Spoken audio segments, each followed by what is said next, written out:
ബിസ്മില്ലാ വസ്സലാത്തു വസ്സലാമു അലാ റസൂലില്ലാ വഅലാ ആലിഹി വസഹ്ബിഹി അജ്മഈൻ അമ്മാ ബഅദ്. സഹോദരന്മാരെ, സഹോദരികളെ, മഹാനായ സ്വഹാബി അബ്ദുല്ലാഹിബിൻ ഉമർ റളിയല്ലാഹു അൻഹുമ അള്ളാഹുവിൻ്റെ പ്രവാചകൻ സല്ലല്ലാഹു അലൈഹി വസല്ലമിനെ മുഴത്തിന് മുഴമായും ചാണിന് ചാണായും കൃത്യമായി പിൻപറ്റിപ്പോന്ന, അനുധാവനം ചെയ്തു പോന്ന സ്വഹാബിയായിരുന്നു. പ്രവാചക ശിഷ്യന്മാരെല്ലാവരും അങ്ങനെ തന്നെയായിരുന്നു. എന്നാൽ ഇബ്നു ഉമർ റളിയല്ലാഹു അൻഹുമ മറ്റുള്ള ആളുകളിൽ നിന്ന് ഈ വിഷയത്തിൽ മുമ്പിൽ നിൽക്കുന്നതായി നമുക്ക് കാണാം.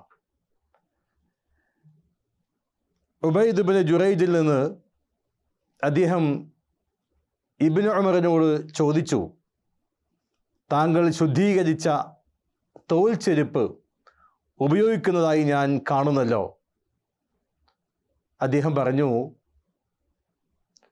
അതായത് ഇബ്നു ഉമർ റളിയല്ലാഹു അൻഹുമ അദ്ദേഹത്തോട് പറയുകയാണ്, റസൂൽ സല്ലല്ലാഹു അലൈഹി വസല്ലം രോമം ഒഴിവാക്കിയ തോൽ ചെരുപ്പ് ധരിക്കുന്നതായി ഞാൻ കണ്ടിട്ടുണ്ട്. അത് ധരിച്ചുകൊണ്ട് ഉളുവെടുക്കുകയും ചെയ്യുമായിരുന്നു. അതിനാൽ ഞാനും അത് ധരിക്കാൻ ഇഷ്ടപ്പെടുന്നുവെന്നാണ് അബ്ദുല്ലാഹിബ്നു ഉമർ റളിയല്ലാഹു അൻഹുമ പറഞ്ഞത്. അതെ, ഇബ്നു ഉമർ റളിയല്ലാഹു അൻഹുമയുടെ പ്രവാചക സ്നേഹം അപ്രകാരമായിരുന്നു.